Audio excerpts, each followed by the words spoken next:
آج ہم اصطلاحات اعراب حصہ دوم میں زیر پر بحث کریں گے۔ زیر کو گرامر کی زبان میں کسر یا جر کہتے ہیں۔ زیر کو کسر یا جر کہتے ہیں۔ زیر کو کسر یا جر کہتے ہیں۔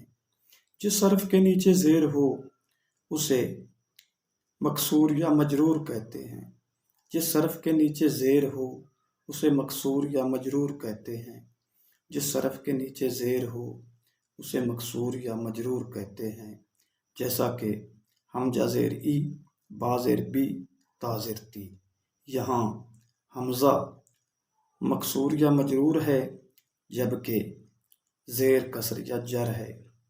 با مکسور یا مجرور ہے جبکہ زیر کسر یا جر ہے۔ تا مکسور یا مجرور ہے جبکہ زیر کسر یا جر ہے۔ اگلی ویڈیو میں ہم پیش پر بحث کریں گے۔ وما علینا الا البلاغ۔